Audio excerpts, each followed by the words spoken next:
কংক্রিটের cube test করার সহজ সরল পদ্ধতি। এখানে দুইটি জায়গা আছে, এগুলি হচ্ছে কিউব। এই কিউব একটা হয় 7 দিনে টেস্ট আর একটা হয় 28 দিনে।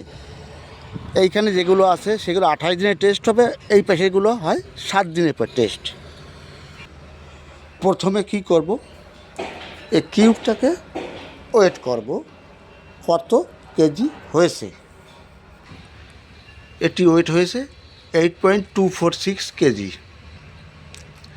এটা কিন্তু 28 দিনে টেস্ট হচ্ছে, 7 দিনেরটা হয়ে গেছে, এটা 28 দিনে টেস্ট হবে।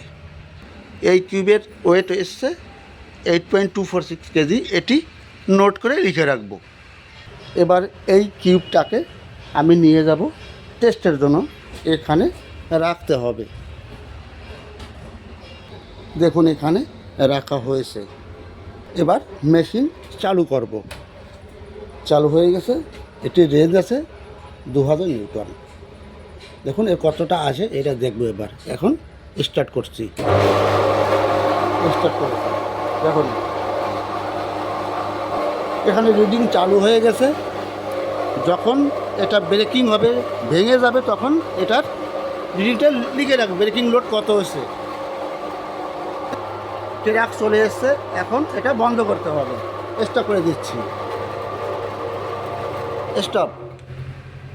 597 ব্রেকিং লোড চলে এসছে, 597 ব্রেকিং লোড চলে এসছে। এই ব্রেকিং লোডটা লেখা এখানে হয়ে গেছে। দেখুন 597.1। এবার ফর্মুলাটা জেনে রাখুন। এটি ফর্মুলা, এটি ব্রেকিং লোডের সঙ্গে 1000 গুণ করলাম, তারপরে 22,500 দিয়ে ভাগ করব, যেটা হবে এটাই আপনার এই কিউবের রেজাল্ট। এটি করার পরে দেখুন যেটা হয়েছে, এবার 22,500 দিয়ে ভাগ দেবো, ডিভাইডেড 22,500, 26.53।